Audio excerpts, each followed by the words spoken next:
तो गाइस इस वीडियो में डेमन गॉड एम्परर साथ ही साथ लॉन्ग हाउचन का दोबारा आमना सामना होगा। यहाँ पर लॉन्ग हाउचन भी अब shield divine throne of eternity and creation के साथ है डेमन गॉड एम्परर के साथ फाइट करने के लिए तैयार है। तो गाइस अगर आपने हमारे पिछले एपिसोड्स को मिस कर दिया तो मैंने लिंक आपको डिस्क्रिप्शन बॉक्स में दे दिया है, तो वहां से आप चेकआउट कर सकते हैं। तो चलिए बिना किसी देरी के इस एपिसोड की स्टार्टिंग करते हैं। तो गाइस हमने पिछले एपिसोड में देखा था कि जो हायू होता है उसका 7वां और 8वां सर इवॉल्व हो चुका होता है। अब वो 8 सिरों वाला बीस्ट होता है, साथ ही साथ उसकी स्पिरिचुअल एनर्जी 7 लाख को भी पार कर चुकी है। साथ ही साथ यहाँ पर लॉन्ग हाउचन की भी पावर काफी ज्यादा बढ़ चुकी है। उसकी स्पिरिचुअल एनर्जी लमसम 7 लाख, आप बोल सकते हैं 5,90,000 के आसपास है, लेकिन उसका heart of eternity 1 lakh extra provide कर देता है, तो समझिए 7 लाख के आसपास है। और यहाँ पर शायर के भी 5 लाख स्पिरिचुअल एनर्जी पहुंच चुकी है। यानी अब लॉन्ग हाउचन की टीम के सभी लोग काफी ज्यादा खतरनाक हो चुके हैं। इसी के साथ हमें हायू को दिखाया जाता है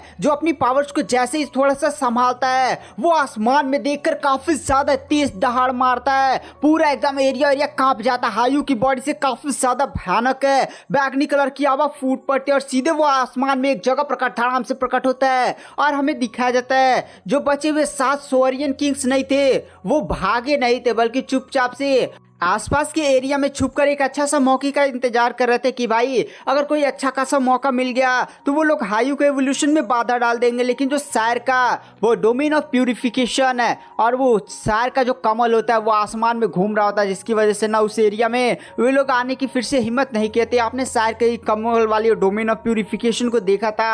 अब हायू उसी एरिया में दिखाई देता है जहां पर ये लोग छुपे हुए थे। साथ ही साथ हायू उन लोग को देखकर काफी ज्यादा गुस्सा आ जाता है। उसकी बॉडी से एकदम भयानक हवा फूटती है, आसमान में बिजली उजली कड़कने लगते हैं। और इसी के साथ हायू के 8 सर मैजिक को परफॉर्म करते हैं और उसी के साथ हायू के 8 सर एक बहुत ही ज्यादा बड़ा आग का गोला तैयार करते हैं। उसके अंदर कई सारे कलर्स होते हैं और सीधे ही वो गोला उन बचे हुए 7 सोरियन किंग की तरफ जाने लगता है। बोन ड्रैगन किंग, डायन किंग, ये सारे लोग जैसे देखते हैं कि भाई हायू का इतना ज्यादा पावरफुल अटैक है, वो लोग तुरंत अपने सामने शील्ड बनाकर बचने की कोशिश करते हैं। लेकिन हायू का ये अटैक इतना ज्यादा पावरफुल होता है कि उनके शील्ड को भी तोड़ता है और एक ही झटके में मतलब उन लोग की काफी ज्यादा गंदी हालत कर देता है। वो लोग लड़ने की हालत नहीं होते हैं। यहाँ पर हायू अपना दूसरा अटैक भी कर देता है। यह अटैक इन 7 सोरियन किंग्स से टकराता तो इन लोग की पक्का एकदम धज्जियां उड़ जाती, पूरी तरह से खत्म हो जाते।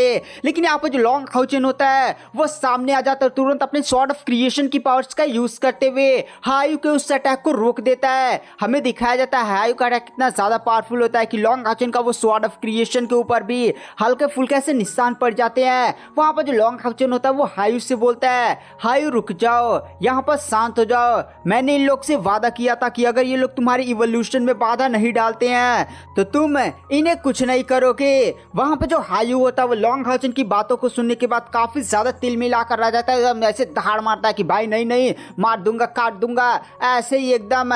बट वहां पे जो लॉन्ग हाउचन होता है वो हायू को जाकर एकदम सहलाता वलाता और शांत करवा देता है। यहाँ पर ये जो बाकी 7 सोरियन किंग्स होते हैं वो लॉन्ग हाउचन के साथ इतना ज्यादा अच्छे से अर्शन ग्रीफ को व्यवहार करता हुआ देखकर काफी ज्यादा हिल जाते हैं और वो लोग लॉन्ग हाउचन से माफी भी मांगते हैं कि भाई हमने वादा किया था कि हम चल जाएंगे लेकिन हम यहीं पर छिपे थे, हमें माफ कर दीजिए और आपने अपने वादे को निभाया। और वो लोग लॉन्ग हाउचन को धन्यवाद भी बोलते हैं। वहां पर लॉन्ग हाउचन भी बोलता है भाई अगर तुम लोग यहाँ से पहले ही चले गए होते तो मैं हायू को पहले शांत करा देता, इतनी ज्यादा हायू की बुरी तरह से पिटाई उटाई भी नहीं करता हायू, चलो कोई ना। और इसी के साथ वो लोग लॉन्ग हाउचन को धन्यवाद बोलते हैं और वहां से जाने लगते हैं। लेकिन वहां पर बोन ड्रैगन किंग एक बार रुक जाता, लॉन्ग हाउचन की तरफ देख कर कहता है ह्यूमन किंग एक बात का ध्यान रखिएगा, यहाँ पर जो अर्शन ग्रीफ है उसकी भी अभी भी पूरी ताकत जागृत नहीं हुई है और मैं देख सकता हूँ कि आपके ब्लड कॉन्ट्रैक्ट के साथ हायू का जो नेचर है वो बदल चुका है। लेकिन जैसे जैसे हायू की पूरी पावर जागने लगेगी मुझे नहीं लगता कि हायू इसी नेचर को बनाकर रख पाएगा। तो बस यही कहना था बाय। इसी के साथ बोन ड्रैगन किंग और बाकी जितने भी ज़ॉम्बीज़ आर्मी सोरियन किंग्स होते हैं सारे लोग वापस चले जाते हैं। यहाँ पर जो लॉन्ग हाउचन होता है वो भी काफी ज्यादा शौक हो जाता है कि भाई क्या यहाँ पर हायू की पावर अभी भी बढ़ेगी। उसकी power lump sum 7 lakh spiritual energy से भी ज्यादा हो चुकी है, लेकिन यहाँ पर हायू की पावर्स कितनी बढ़ेगी। यहाँ पर जो तभी ना लॉन्ग हाउचन के पास एक मैसेज आता है जो ए शियावली भेज रही होती है। आपको ये लड़की याद है ना, यही ए शियावली है जो इमरजेंसी मैसेज भेज रही होती है कि लॉन्ग हाउचन मैं बहुत ही ज़्यादा डेंजर में हूँ। लॉन्ग हाउचन भी इस मैसेज को देखकर काफ़ी ज़्यादा हिल जाता है और वह तुरंत अपने साथियों से बोलता है कि तुम लोग वापस अपनी दुनिया में चलो, मैं थोड़ा सा कुछ इमरजेंसी है। और इसी के साथ लॉन्ग हाउचन यहाँ पर लॉन्ग हाउचन ए शियावली को बचाने के लिए तुरंत वहाँ से निकल जाता है। और इधर हमें इस बोन ड्रैगन किंग को दिखाया जाता है, साथ ही साथ डायन किंग को दिखाया जाता है। गाइस डायन किंग एक लड़की थी, साथ ही साथ इसका नाम हीना होता है। और हमें इन लोग की प्रेम स्टोरी के बारे में पता चलता है। इन लोग की जो लव स्टोरी है वो 6000 साल पहले से है, जब ये दुनिया नॉर्मल थी। यहाँ पर कोई भी हायु का डिस्ट्रक्शन नहीं हुआ था। तो यहाँ पर जो डायन किंग है वो काफी ज्यादा ब्यूटीफुल एक प्रिंसेस हुआ करती थी और बोन ड्रैगन किंग एक काफी ज्यादा पावरफुल वॉरियर हुआ करता था। और इन लोग के बीच में प्यार वार भी था, बट समझे इजहार उजहार होने ही वाला था। लेकिन ऑस्ट्रियन ग्रीफ का हमला हो गया था और पूरा इस दुनिया में समझे तबाही उबाही मच चुकी थी। और यहाँ पर बोन ड्रैगन किंग ने खुद यहाँ पर डायन किंग जो पहले पे काफी ज्यादा ब्यूटीफुल प्रिंसेस थी जिससे वो प्यार करता था, उसे अपनी आंखों के सामने खत्म होते हुए देखा, बट वह उसे बचा नहीं पाया। इसलिए वो काफ़ी ज़्यादा ग्लानि वाला थी। और मतलब 6000 सालों से या उससे भी पहले से लोग पूरा मतलब तबाही हायु को आने से रोक रहे थे कि भाई मारो काटो, हायु को किसी भी हाल में हम लोग इवॉल्व नहीं होने देंगे। यही गुस्सा था। और गाइस डायन किंग जिसका रियल नेम प्रिंसेस एना था, वो भी हम बोन ड्रैगन किंग से कहते हैं कि भाई कब तक तुम मतलब हम अब अनडेड बन चुके हैं, बट ये तो नहीं है कि हम लोग लव नहीं कर सकते। और इसी के साथ इन लोग के बीच में काफ़ी ज़्यादा रोमांटिक बातें चलती है, प्रपोज भी मारते हैं। और इसके बाद इन लोग के भी काफ़ी ज़्यादा अच्छी खासी एंडिंग हुई है, मतलब मर के भी अनडेड बन गए फिर भी लौ था। चलिए इसके बाद हमें यहाँ सीन शिफ्ट कर दिया जाता है और हमें ड्रीम शाइन का सीन दिखाया जाता है। ड्रीम शाइन बुरी तरह से नष्ट हो चुका था। और गाइस ड्रीम शाइन कुछ और नहीं है, आपको याद है लॉन्ग हाउचन लमसम एपिसोड 90 या 91 के आसपास एक दुनिया में गया था जहां पर उसे ए शियावली मिली थी और ये बूढ़ा मिला था, आपको याद है ना।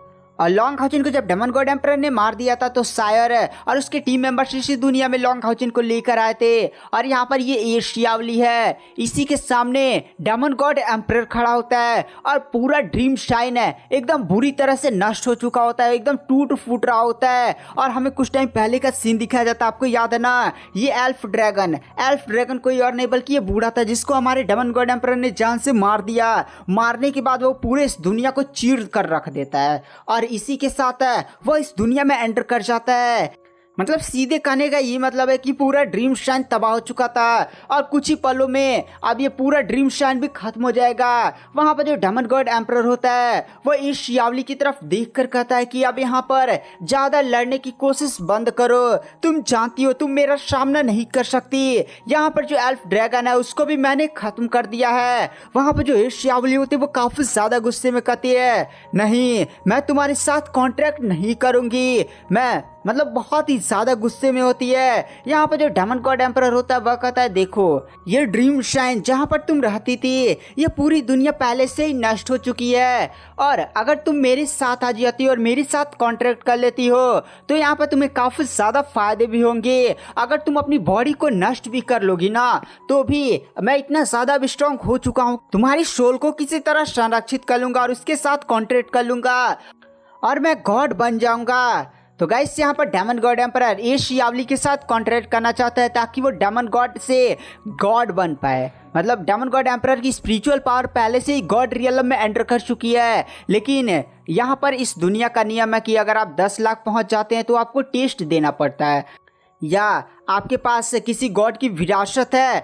तो आप उस गॉड की विरासत का यूज़ करते हुए गॉड बन सकते हैं। लेकिन यहाँ पर डेमन गॉड एम्परर इस रियलम से है ही नहीं, जिसके कारण इस रियलम का नियम उस पर लागू नहीं होता है। अगर यहाँ पर डेमन गॉड एम्परर को एक गॉड बनना है तो उसे एक दैवी वस्तु चाहिए होगी, और यहाँ पर जो ए शियावली है वो वही देवी वस्तु है जिसके साथ यहाँ पर डेमन गॉड एम्परर एक बार कांटेक्ट कर लेगा, मतलब ब्लड कांटेक्ट कर लेगा तो वो गॉड बन जाएगा और फाइनली वो अपने मिशन को अचीव कर लेगा। यहाँ पर डेमन गॉड एम्परर ए शियावली से काफी ज्यादा प्यार से बोलता है कि देखो यहाँ पर लोग जितना बुरा समझते हैं मैं उतना ज्यादा बुरा भी नहीं हूँ, लोग अपने के लिए ही करते हैं, साथ ही साथ अगर तुम मेरे साथ ब्लड कॉन्ट्रैक्ट करती हो तो मैं तुम्हारी सारी यादें मिटा दूंगा और फिर तुम मेरे साथ आराम से रह सकती हो। नहीं तुम्हारे पास पिछली कोई यादें होंगी, नहीं तुम्हारे पास जो भी कष्ट हुए हैं वो सारी चीज़ें मिट जाएंगी। और डेमन गॉड एम्परर उससे काफ़ी ज़्यादा प्यार से बात करता है, जिसके कारण इस शियावली भी काफ़ी ज़्यादा थोड़ा सा कंफ्यूज हो जाती है और धीरे धीरे वो डेमन गॉड एम्परर की तरफ बढ़ने लगती है। डेमन गॉड एम्परर भी बोलता है आओ मेरे पास आओ। और अचानक से डेमन गॉड एम्परर को कुछ फील होता है, वो आसमान की तरफ देखता है और कहता है क्या सच में ये लॉन्ग हाउचन की आभा मुझे फील हो रही है क्या? बट ये कैसे हो सकता है, वो तो मर चुका है, क्या सच में वो जिंदा है? बट मैंने उसके दिल को खुद डिस्ट्रॉय कर दिया था, ये पॉसिबल भी कैसे है कि लॉन्ग हाउचन को फिर से जिंदा कर दिया जाए? आखिर इंसानों के पास कौन सी तरीका था जिसकी वजह से उन्होंने ऐसा कर दिया? क्या ये मुझे कोई भ्रम हो रहा है या ये सच में हो चुका है? मुझे कुछ दिल में अजीब सा महसूस हो रहा है। कहीं ऐसा तो नहीं कि इंसानों ने लॉन्ग हाउचन की बॉडी में किसी और की सोल डाल दी थी? नहीं नहीं, ऐसा नहीं होगा, ये सारा मेरा भ्रम ही है। बट मेरे दिल में कुछ अजीब सा महसूस हो रहा है। बट अगर लॉन्ग हाउचन वापस आ चुका है तो क्या ऑस्टिन क्रीफ भी वापस आ चुका है? डेमन गॉड एम्परर बोलता है अरे यार मेरे को दिमाग को पहले शांत रखो और पहले अपने सामने वाले मामले को निपटाता हूँ। बट अगर यहाँ पर सच में लॉन्ग हाउचन जिंदा हो जाता और उसके पास ऑस्टिन क्रीफ वाला चीज़ नहीं होता तो मैं उसे नया डेमन गॉड एम्परर बना देता। अरे यार इस सोच को पहले मेरे दिमाग से हटाओ। और इसी के साथ डेमन गॉड एम्परर फिर से इस शियावली पर फोकस करता और कहता है इस शियावली इधर आओ। और इस शियावली भी उसकी तरफ बढ़ रही होती है। बट अचानक से आसमान में डायमेंशन ब्रेक होता है और वहां पर एक बंदे की काफी ज्यादा कूल सी एंट्री होती है। वो जो सीधे ही वो इस शियावली के हाथ को पकड़ लेता है और उसे पीछे खींच लेता है और उसे ऊपर लेकर की तरफ बढ़ा होता है। तभी डेमन गॉड एम्परर अचानक से इस पूरे घटनाक्रम को देखकर काफी ज्यादा हिल जाता है और सीधे वो अपनी भयानक पावर्स का यूज करते हुए वो लॉन्ग हाउचन पर एक काफी ज्यादा खतरनाक पंच मारता, पूरी ताकतों का लगा दिया होता है जैसे पूरा डायमेंशन भी टूट जाएगा। लेकिन अचानक से लॉन्ग हाउचन की सन एंड मून शील्ड सीधे ही डेमन गॉड एम्परर के अटैक को रोक लेते। वहां पर एक काफी ज्यादा बड़ा धमाका होता है जिसमें लॉन्ग हाउचन इस शियावली को बचाकर आसमान में दिखाई देता है। वहां पर जो डेमन गॉड एम्परर होता है वो आसमान की तरफ देखता और कहता है तुम लॉन्ग हाउचन हो, तुम अभी तक जिंदा कैसे हो? वहां पर जो इस शियावली होती है वो भी लॉन्ग हाउचन को देखकर काफी ज्यादा हिल जाती है क्योंकि लॉन्ग हाउचन की उसे पावर काफी ज्यादा हाई लेवल तक महसूस हो रही थी। यहाँ तक कि हमें दिखाया जाता है इधर डेमन गॉड एम्परर की काली काली आभाएं थी और इधर लॉन्ग हाउचन की बॉडी से काफी ज्यादा लाइट की आभा निकल रही होती है। दोनों की पावर्स आपस में टकरा रही होती है। लॉन्ग हाउचन पर लग रहा होता है ऐसे कि लॉन्ग हाउचन की आभा डेमन गॉड एम्परर की आभा पर भारी पड़ रही है। यही देखकर इस शियावली भी काफी ज्यादा हिल जाती है।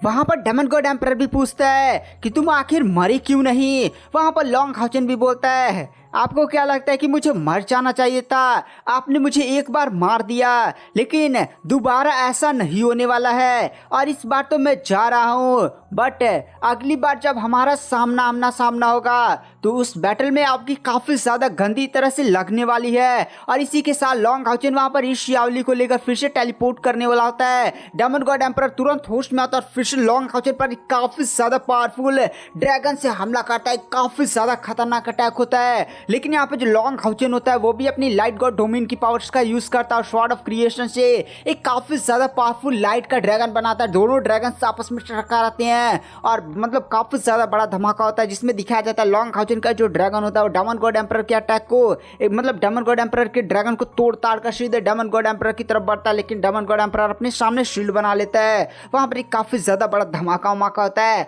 और इसी के साथ जब धुआं हुआ होता है तो डेमन गॉड एम्परर देता है कि लॉन्ग हाउचन इस शियावली को बचकर वहां से लेकर चला गया है। और इधर हमें डेमन गॉड एम्परर को दिखाया जाता है जिसके दिल में कुछ अजीब सी भावनाएं आ रही होती हैं। यहाँ पर डेमन गॉड एम्परर को इस बात से ज़्यादा चिंता आ रही थी कि लॉन्ग हाउचन जिंदा है। अगर लॉन्ग हाउचन जिंदा है तो ऑस्टिन क्रीफ भी जिंदा होगा। मतलब उसे इस बात से टेंशन नहीं थी कि ये शियावली चली गई मतलब वो गॉड बनने वाला था ना। और वो भी सोचता है कि आखिर लॉन्ग हाउचन इतनी ज़्यादा स्ट्रॉन्ग कैसे हो गया? क्या वो ऑस्टिन ग्रीफ की पावर थी? नहीं, वो ऑस्टिन ग्रीफ की पावर नहीं थी। मैं साफ महसूस कर सकता था। उसके पास जो स्वॉर्ड और कवच था क्या वो shield divine throne of eternity and creation है?